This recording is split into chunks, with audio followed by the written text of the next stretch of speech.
Longtemps, l'objectif prioritaire était de devenir propriétaire, mais avec la flambée des prix, le bail serait-il devenu la cible idéale?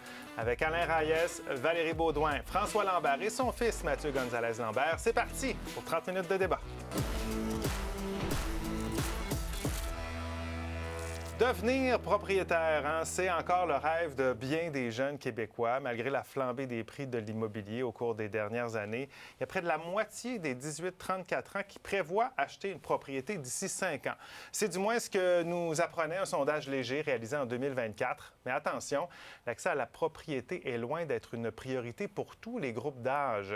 Et avec la conjoncture économique actuelle et la difficulté d'accumuler une mise de fonds, plusieurs préfèrent se tourner vers la location.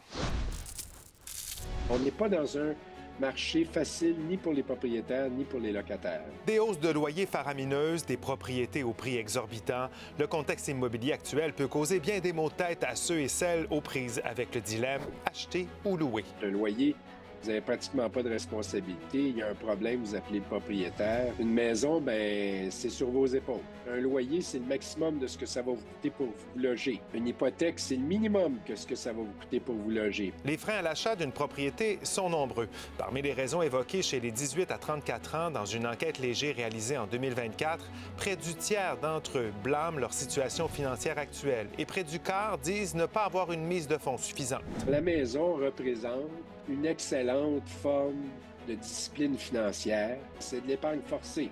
Une hypothèque, tu es obligé de la payer, alors que tu n'es pas obligé d'épargner à chaque mois. En 2025, un appartement de 2 chambres coûtait en moyenne plus de 1 300 $ par mois à Montréal, selon la SCHL.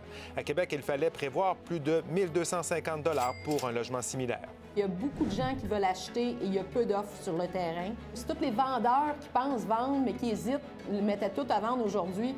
Je pense qu'on réglerait une partie du problème. Depuis 5 ans, le prix médian d'une résidence unifamiliale au Québec a augmenté de 67 % Dans la capitale nationale, la surenchère immobilière fait mal aux acheteurs depuis le début de l'année. Si on cherche une maison à 500 000 il ne faut pas visiter une maison bien plus haute que 425 000 Pour une unifamiliale, les acheteurs de Québec doivent s'attendre à payer en moyenne 60 000 $ de plus que le prix demandé. D'un strict point de vue financier, l'immobilier, c'est un très mauvais placement. Si vous mettez la différence entre votre loyer que vous payez et l'hypothèque et tous les frais que vont vous coûter une maison, vous allez vous retrouver pas mal plus riche au bout de 20 ou 30 ans que si vous n'aviez qu'acheté une maison. Alors, notre question ce soir, accès à la propriété, vaut-il mieux acheter ou louer? On va faire un premier tour de table, comme à l'habitude. On va commencer avec toi, Alain. C'est quoi ta position? Le rêve d'être propriétaire, je pense aujourd'hui, avec la situation qui a changé, puis nécessairement une bonne décision qu'on a à prendre. Si on veut vraiment faire un calcul financier, on a intérêt à envisager pour plusieurs personnes la location en ce moment. Alors, louer de ton côté. Valérie? Acheter, quand on est capable de le faire, chacun a sa situation financière qui est distincte. Je pense que c'est un bon investissement. On l'a dit, c'est de l'épargne forcée, puis je garde mes autres arguments pour le débat. On a une demi-heure là-dessus pour en débattre. On va aller du côté de la famille Lambert. François? C'est rare que je sois en accord totalement avec l'expert qui nous, dans les débats. Là, tout ce qu'il disait, c'est exactement ce que j'ai écrit dans un de mes livres en 2018 par rapport à l'achat d'une maison versus location. J'ai 2 maisons. Oui. Mais si c'était à refaire de zéro, j'ai eu ma première maison à 33 ans. Je n'étais pas pressé d'aller en maison. C'est que la société me disait, tu vas avoir un enfant. C'est le temps d'avoir une maison. Alors, mais moi, je suis loué all the way. OK. Fait que oui. toi, c'est louer. Oui. Ton fils, qu'est-ce qu'il pense? Moi, je suis pour l'achat d'une propriété pour bâtir mon futur, financer mon rêve et non celui du proprio. Alors, intéressant. Ça va être intéressant de vous entendre, de confronter vos idées là-dessus. Alors, le clan du louer d'un côté, du acheter de l'autre. On va aller voir ce qu'en pensent nos téléspectateurs en ce début d'émission. Alors, bien, il y a 30 % des gens qui ont répondu à la question avant 22h30 qui disent non, c'est louer qu'il faut prioriser, alors que 70 % des internautes préfèrent acheter. On commence ça comme ça, on efface ça. Et là, on va pouvoir écouter les arguments. Et quand vous êtes prêts, vous allez voter en balayant le code QR et commenter par courriel sur X ou sur Blue Sky. Il y a peut-être des histoires à nous raconter à travers vos commentaires. Laissez-vous aller. Petit rappel, vous avez, et Mathieu, ce que tu as devant toi, en fait, c'est un interrupteur. Tu peux t'en servir une fois pendant le débat. Quand ton père ne te laissera pas parler, là, tu t'en sers, ça te donne 10 secondes pour aller au bout de ton argument. Tu n'as pas ça à la maison, hein? Non, malheureusement. On pourrait y en donner un après le show. On va voir s'il s'en sert bien. Alors, OK, on commence ça comment? Bon, François, tu as écrit un livre là-dessus. Je ne veux pas aller tout de suite à toi parce que je sens que tu vas nous embarquer dans des calculs, mais... Ah, pas en tout. Je peux te parler de bien d'autres choses, mais c'est correct, on parle. Regarde, je vais aller avec Valérie, puis après, je vais le voir. Acheter des maisons, tu en as acheté, là. Oui. Toi, j'allais dire, t'es plus jeune que moi. Une acheteuse compulsive, non? Non, t'es pas une acheteuse Non, compulsive. non. Ça, non, je sais que ça a été non, des belles réflexions. Oui, bien, je suis à l'aube de mes 40 ans, mais j'ai déjà acheté 6 propriétés. Ma première maison, je l'ai achetée à 22 ans et par la suite, à peu près aux 2 ans, je changeais de maison parce que je faisais un profit que je réinvestissais dans l'autre maison. Moi, je viens d'une famille où on a travaillé beaucoup en immobilier. Ma mère a été conseillère hypothécaire pendant à peu près toute mon enfance. Alors, on m'a toujours inculqué, si tu peux te le permettre dans ta situation, d'acheter et de ne pas payer un loyer, fais-le. Alors, j'ai de la chance, j'ai jamais payé un loyer. J'ai toujours eu des propriétés. Tu as toujours des propriétés et tu as fait, bon, on ne demandera pas combien, mais tu as fait de l'argent à chaque j'ai toujours fait de l'argent. Pour toi, c'est clair que c'est un investissement. C'est le genre d'affaires qui t'inspire, ça, Mathieu? Oui, parce que moi, j'ai la chance, en plus, de encore habiter chez mes parents. J'ai 24 ans. Et c'est certain que quand que je vais m'en aller peut-être bientôt... Est-ce qu'il l'annonce ici ce soir? C'est parce que c'est un running gag entre nous. Mais quand que ça va être le temps d'y aller, je préférais acheter, avoir mon chez-moi, que de devoir payer un loyer à chaque mois, puis d'être en mode survie un petit peu, puis pas avoir un futur. Et de donner ton argent à quelqu'un d'autre. On écoute ça, cette volonté de ne pas donner l'argent à quelqu'un d'autre et la volonté également de faire de l'argent. Pourquoi tu n'es pas d'accord avec ça, toi? Je ne sauterai pas tout de suite d'un chiffre, parce que les chiffres parlent d'eux-mêmes. Lundi soir, moi, je suis venu au débatteur ici. Oui. C'est une journée qui a vanté très fort. Oui. Puis à 5 h du matin, dans ma maison, il y a une fenêtre qui a arraché. Ça, c'est la joie d'avoir une maison. C'est si t'es locataire, t'appelles puis tu viens arranger ta fenêtre. Une demi-heure après ou une demi-heure avant, je me souviens pas dans l'ordre, il y a un arbre qui est tombé sur la maison. Donc, il n'y a pas eu trop de dommages, mais c'est un arbre centenaire. Ça, c'est juste des détails. Il a fallu refaire l'entrée de plomb cette année, 45 000 45 000 pour faire réparer ça. Tu n'as pas le choix. La ville arrive, elle dit, bien, toi, tu as ça, donc on te le creuse. J'ai un muret qui penche. Faut que je le répare. Ça, c'est juste... Un autre 100 000. Bien là, c'est parce que ça me prend... faut que j'aille voir la ville, faut que j'aille voir le CCU, faut que j'aille voir une autre affaire, un plan d'architecte. C'est... Les imprévus. Il y a un côté le fun d'une maison. Puis je regarde ma blonde, elle, qui est en appartement, elle a réussi à mettre de l'argent de côté. S'il y a un problème, Joseph, le concierge, arrive, il arrange son problème, elle a la sainte paix pendant que moi, je me tape tous ces problèmes-là. Parce que là, Joseph, le concierge, qui fait sa job. Parce que combien de locataires, il y a une branche qui tombe dans la fenêtre, ils vont eux-mêmes mettre, je sais pas, du tape ou un truc de fortune parce que le propriétaire ne viendra pas le faire. Il y a ce côté-là aussi où tu es dépendant mais c'est un gros bloc, de quelqu'un d'autre, dépendamment des loyers des propriétaires. Alain, toi, tu es pour louer, mais tu es propriétaire? Oui, je suis propriétaire, puis tu as dit que tu en as eu 6, moi j'en ai 8 maisons. Fait que je suis mais là, vraiment plus vieux pas. que moi. Oui, t'as de Merci de me le rappeler avec mes cheveux gris. Mais tu sais, je fais pas ce que je prône honnêtement. Puis j'ai une fille, ma deuxième, là, qui à un moment donné, elle m'a dit, papa, est-ce qu'on est obligé d'être propriétaire? Parce que c'est comme le rêve, tous les jeunes, on se dit un jour, on veut avoir notre chez nous. Puis je dis non, pas obligé. Puis je me suis amusé à faire les calculs que tu dis. Ouais. Puis là, on parle souvent des jeunes qui commencent, mais même les personnes plus vieilles, hein, les gens qui sont rendus à la retraite, ils disent, ben là, je veux-tu en appartement, ma maison est payée. Puis l'autre, ça vaut pas la peine d'être déjà payé la maison dans l'impression parce que sa maison est payée, il n'y a plus de dépenses. Mais quand tu fais le calcul, tu te rends compte que non, tu aurais tout intérêt à la vendre, à investir, à prendre tout l'argent des dépenses, les comptes de taxes, les revenus que ça génère, puis tu te rends compte qu'il te resterait bien plus d'argent en louant en plus. Là, je sais, il y a des gens qui disent « Ouais, mais c'est quoi le calcul? » On va y revenir tantôt. Je te propose après la pause tout à l'heure. Je veux que tu nous résumes ça un peu plus tard. On va garder les gens. Je suis sûr que vous voulez entendre ce calcul-là. Pourquoi il y en a qui disent que non, il faut louer. Mais ça reste que l'accès à la propriété en ce moment. On voit avec juste le défi de se constituer une mise de fonds aujourd'hui avec l'explosion des prix. Toi, on comprend que tu passes d'une maison à l'autre. Est-ce que tu trouves que c'est un défi pour ta génération, ça? Certainement. Certainement. C'est même pour moi, c'est un défi, mais c'est un défi que j'ai le goût de relever. Mais tu peux pas, de nos jours, avec un salaire, mettons quelqu'un qui est aux études, qui doit acheter toute sa nourriture, faire son épicerie, tu peux pas te permettre de payer des loyers sans arrêt. Puis après ça, tu arrives à 35 ans, puis là, hop, tu veux t'acheter une maison, mais t'as plus rien, tu es en mode survie. Mais à un moment donné, il faut le constituer, cette somme-là, il faut la mettre sur pied. Donc, il faut commencer à mener quelque part. C'est pas tout le monde qui peut commencer en ayant une propriété. Là. Non, mais justement, le fait, quand les loyers sont rendus tellement élevés que c'est difficile de se mettre de l'argent de côté. Tant mieux les personnes qui peuvent avoir un loyer qui est moins cher, qu'on peut mettre de l'argent de côté. Mais quand je compare, par exemple, le prix d'une hypothèque, le prix d'un loyer, comment est-ce que tu es capable de mettre de l'argent de côté? Alors, des fois, il faut rester plus longtemps chez les parents, assurément. Je sais pas, ça va être quoi le calcul.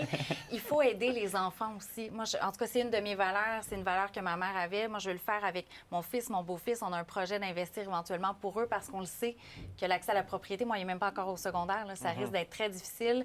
On appelle ça, dans notre famille, donner l'héritage de notre vivant. Alors, essayer de les aider. Je le sais encore une fois, je veux vraiment être délicate avec ça. C'est pas tout le monde qui a la même situation, mais de faire les efforts pendant qu'on est aux études, oui, de mettre de l'argent de côté pour tenter de pouvoir accéder à la propriété. OK, on s'arrête le temps d'une pause. Je vous rappelle notre question ce soir. Est-ce qu'il vaut mieux, avec toute la situation en ce moment, pour accéder à la propriété, acheter une propriété ou louer un appartement? Puis on n'a pas parlé du manque d'appartements. On peut vouloir louer, il faut encore en trouver un. Alors, allez répondre, commentez, on poursuit ça à nos retours.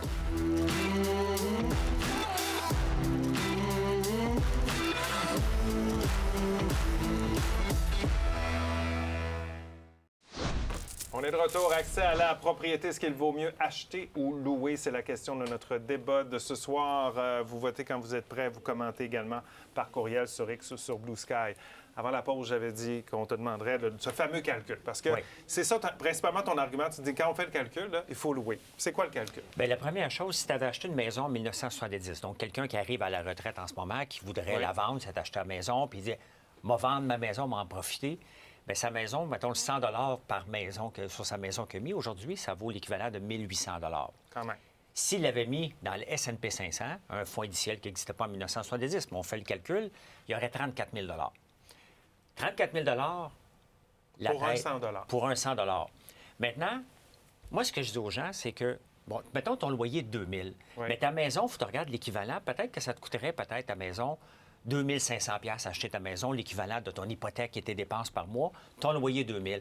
Ce 500 $ de différence, on parle d'épargne forcée, mais tu peux te forcer à épargner aussi en ayant une discipline de dire, moi, je le fais virement automatique, j'envoie 583 $ par mois dans mon CELI. C'est 7 000 $ par année, si tu peux te le permettre, bien évidemment. Si tu es capable de faire ça, c'est sur 30 ans.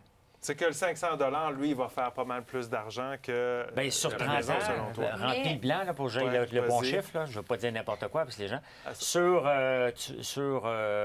disais 7 000 sur 30 par ans, tu vas année. avoir 1 350 000. Et si tu attends 50 plus, tu vas avoir 2 340 000 $ basé sur le S&P 500 des 35 dernières années. Okay. Oui. 35 dernières années, Mathieu a 25. Oui. Ça veut dire qu'à 60 ans, là, s'il fait ça à partir d'aujourd'hui, à 60 ans, il y a 2 millions, en date d'aujourd'hui, 2,3 millions à l'abri de l'impôt. Hé, ça te parle pas, ça? Ça parle, oui, ça parle. Je pense que c'est ça Tu aussi. te faire changer d'idée? Veux-tu là? me mettre de côté, on va pas changer d'idée. Non, reste ici. Il a raison ce qu'il dit, sauf que c'est Il y a des affaires qui se calculent pas, là. exact. Puis tu peux pas, justement, comme on disait, tu peux pas non plus en mettre de côté et investir quand tu payes un loyer à 2 000 $ pour un 4,5. Peut-être un peu moins, mais quand même, c'est pour ça que ça devient plus tough. Moi, j'en mets dans mon CELI, puis même là, le montant est beaucoup plus petit, tu sais. Fait que le calcul, ça reste Ouais. qu'il n'est pas Et autant. après ça, ça reste que une propriété, ça apporte des avantages qu'un appartement n'apporte pas, là. Puis ce que, François, là-dedans, tu dis pas, par contre, c'est quand tu payes ton hypothèque, tu rembourses une partie de ton capital aussi. Alors, tu sais, c'est pas juste comme le 2 000 $ que tu le mets dans un loyer, il part dans les airs, là. Il est plus là. Je comprends le 500 de différence, mais en payant même 2 500, je remets sur mon capital. Donc, j'épargne, je repaye ma Mais maison si tu graduellement. payes ton loyer 2 000 $ par mois, Ouais. puis tu es capable de mettre 583 par mois pour le restant de tes jours, il faut pas que t'arrêtes, là. Ça prend une discipline. Mais ton 2 000, tu le Il est jettes aux perdu, poubelles. mais c'est pas grave parce que ton 583 par mois, lui, il fait des petits pour le restant de tes jours. Une solution. Tu refinances éventuellement ta maison, tu prends ton profit, tu l'investis, lui, mais tu continues de payer ton capital, puis tu gardes ta propriété. Donc là, tu peux investir comme ça pour des pas ton années. effet de levier à la toute fin. Quand tu vas vouloir le faire, c'est que tu as fini de la payer, cette maison-là. Tu n'auras pas profité de toutes ces années-là ou cet argent-là. En même temps, sans j'aurais pas mis l'intérêt. 2 000 par mois, Mais qui n'est revenons- pas non plus à revenons repayer sur une un- maison, qui est un investissement. Il y a une chose quand même qu'on oublie, c'est qu'on pense que tous les gens rendus à la retraite, ils vont profiter de la plus-value de leur maison. L'affaire, c'est que les gens à la retraite, ils ont vécu dans leur maison, ils veulent rester dans leur maison, ils la vendent pas, ils l'entretiennent moins, puis ils n'ont pas le fameux argent pour voyager. Je regarde les parents de ma blonde, je ne sais pas s'ils m'écoutent, là. Eux autres, ils sont passés d'une maison à condo, à loyer. Ils ont pris l'argent, puis ils l'ont placé, puis l'argent de placement du loyer, bien, paye le loyer, tout simplement. Peut-être moins depuis le début de la guerre en Iran. Parce là. qu'il y a des fluctuations. C'est ça, moi, je veux puis- reprendre François sur le yo-yo Vas-y. de la bourse. Non, mais tantôt, Ouais. j'allais dire, je vais citer François Lambert. Sur l'investissement à la bourse, il y a quand même des moments. Oui, mais je il trouve faut que tu qui sont regardes plus ça sur difficiles. 40 ans. Mais, Tu mais peux je suis pas- d'accord, quand tu es passionné de la bourse, tu connais ça. Mais moi, sincèrement, pour quelqu'un qui a de la difficulté à épargner, qui ne connaît pas ça, que ça lui fait peur, honnêtement, la bourse, j'ai des placements dans mes REER, là, j'ai quelqu'un qui gère ça. Mais d'avoir ça, c'est comme Ce un placement investissement qui forcé. est sécuritaire aussi. Tu sais, jusqu'à un certain point, là, il y en a eu des crashs immobiliers, là, Oui. mais c'est très, très rare. Ouais. C'est quelque chose de solide et que tu peux redonner à tes enfants éventuellement. Tu sais, tu peux le laisser comme un leg aussi, je trouve. Mais c'est Qu'est-ce jamais une grille noir ou blanc. Hein? Ouais, On il y a est bien dans les une autres zone oui, grise oui, là-dedans. Qu'est-ce qui te motive à avoir une maison? Bien, Juste parce qu'on justement, regarde c'est- le côté mathématique, puis j'imagine que cette recette-là, c'est pas la première fois qu'il te la sert. Là. Non, définitivement pas. T'as Mais petit c'est ça autour de la l'affaire. table Qu'est-ce pour qui fait manger. que tu vas encore acheter aujourd'hui? Bien, c'est l'affaire, c'est que tu vas dépenser plus au début. Ça va peut-être te coûter un peu plus cher pour ta propriété, mais sur le long terme, au bout d'un moment, ta propriété va prendre la valeur. Puis après ça, si tu veux partir quelque part, tu veux vendre ta maison, partir en voyage, si tu peux te le permettre sur Ouais. plusieurs mois, tu fais de l'argent. Puis après ça, ben tu peux avoir une augmentation, une meilleure maison si tu cherches une nouvelle propriété. Mais Donc, t'oublies quelque chose, toi. Tu viens avec quelque chose que peut-être pas les locataires veulent avoir non plus, les locataires. effectivement, Ah. justement, moi j'ai un chien. Oui. Donc, c'est pour ça aussi que je veux. Tu jappes pas ton chien, d'ailleurs? Il jappe énormément. J'ai un. Un J'ai beau un- petit schnauzer qui jappe tout Ouais, le temps. ouais. là. Oui. Donc, J'ai entendu son chant. c'est pour ça que je suis pour l'achat de la propriété, parce qu'il n'y a pas beaucoup de locataires qui me permettraient d'avoir mon Mais chien. ça, Voilà. c'est Oui, pas intéressant. oui. C'est intéressant ce que tu dis. Ça fait que, tu sais, quand on fait le calcul mathématique, je pense que n'importe qui que ça soit avec un fiscaliste puis qui fait la comparaison des deux avec le même revenu de deux personnes louées, achetées, sincèrement, je pense que la démonstration va être à faire qu'au bout de la ligne, c'est plus intéressant de louer. Tu sais, malgré ce qu'on- Mathématiquement parlant, ouais. le prof Mais de maths en toi dit tout à oui. fait. Puis, tu sais, on pourrait faire l'exercice même de quelqu'un qui est Mais- rendu à sa retraite puis qui se pose la question, ce que je disais en début, en disant ben non, elle est payée ma maison, je suis bien mieux de rester. Non, au contraire. Tu es mieux de la vendre, puis tu vas voir que tu vas avoir bien plus d'argent à la toute fin, puis tu vas pouvoir te payer un loyer, Mais- pas de 1 500, mais de 3 000, puis il va te rester encore de l'argent malgré ce que tu penses. Mais si tu as quelque chose comme ça, exemple, tu as plusieurs enfants, tu veux un plus grand terrain, tu as un animal. T'es bricoleur, Là, par mais exemple. ça fait, t'es bricoleur, tu veux un garage, tu veux faire des meubles, tu as quelque chose. Je sais pas, moi, t'es coiffeur, tu veux faire ça dans ton sol. Je pense qu'il y a des éléments qui font que ça n'a pas de prix. C'est un choix personnel que les gens font. Mais mathématiquement, toute personne qui fait le calcul, Ça marche. je vais arriver à ce que Ça marche. François dit, puis je pense que ça, c'est intéressant Ouais. de se la poser si on est prêt à aller en appartement ou en Oui. condo. Là. Parce qu'après ça, je veux dire, quand on est assis dans un appartement, puis si on rêve d'avoir une maison, on passe pas notre temps à regarder les chiffres puis monter. Tout à fait. Même si tu loues, même si tu vends ta propriété, mais pas la vendre, tu la loues pour un revenu supplémentaire? Oui, tout à fait. Puis je vais prendre. Est-ce qu'on a le temps de faire un petit calcul pour être Rapidement. encore plus rapide? Plus là? Rapidement. Quelqu'un qui a une maison de 500 000, puis je parle des gens qui sont à la retraite, qui disent ah, ma maison est payée. Non, non. Tu prends le 500 000, tu le mets à la bourse dans un placement, 6 ça rapporte 30 000. Oui. Rajoute les taxes municipales, 1 de frais, 5 000. On est rendu à 40 000. 40 000 divisé par 12 mois, c'est 3 333 OK. par mois.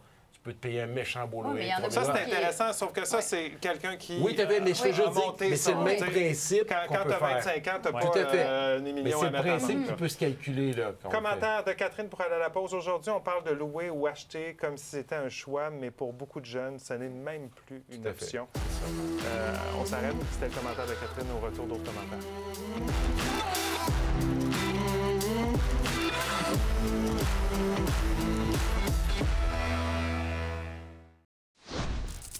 On est de retour au débatteur. Alors, acheter ou louer, la grande question quand on veut se mettre un toit sur la tête. Claudette nous dit acheter, surtout en période de pénurie de logement. Ça protège contre les évictions, les augmentations de loyers et constitue un actif également. Louis nous dit louer, je pense même que la propriété privée devrait être bannie. Il faut socialiser l'industrie du logement. Peut-être qu'on a un débat là-dessus. Il y a des pays, c'est comme ça. En effet. Noémie a dit acheter. Ainsi, on n'a pas besoin de courir après un propriétaire et de demander la permission pour rénover. Rénover, ça peut être pour toutes sortes de raisons. On veut améliorer l'endroit où on est. Quand on est acheteur, on décide ce qu'on veut avec les moyens qu'on a. Où est-ce que tu dors, où est-ce que tu manges, où est-ce que tu fais tes affaires? Tu as envie d'arranger ça comme tu veux. Puis si tu n'as pas la liberté de le faire, des fois, ça peut être un peu gossant de ne pas pouvoir faire tes rénaux exactement comme tu veux. Oui, à un moment donné, tu veux peut-être changer de cuisine après un nombre d'années. Quand tu es locataire, c'est pas toi qui décides. Les avantages d'acheter? Les avantages d'acheter, c'est un coussin sous ses pieds. Si on a une perte d'emploi, maladie ou autre, on peut assurer sa maison aussi, je veux dire, son paiement, une assurance vie, assurance maladie. Alors, il y a tous ces éléments-là aussi. Justement, tu ne peux pas te faire évincer, ça t'appartient. Et si on veut baisser le prix d'un loyer, bien, investir aussi dans un duplex, un triplex avec un revenu supplémentaire, bien, on peut aussi payer notre hypothèque. Parce qu'il y a un possible effet de levier, là, justement, quand on fait réhypothéquer la maison, la valeur, on peut s'en servir pour... Ça aussi, ça peut être intéressant quand on a d'autres projets, non? Tu peux faire la même chose, tes placements. En les sortant. Non, tu n'es pas obligé. Tu peux aller chercher des marges sur le placement, mais bon, on ne fait pas ça.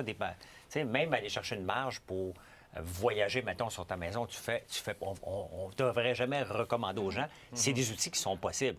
Mais il reste qu'en ce moment, à travers la province, il y a un problème de logement, il y a un problème de maison dans les deux cas.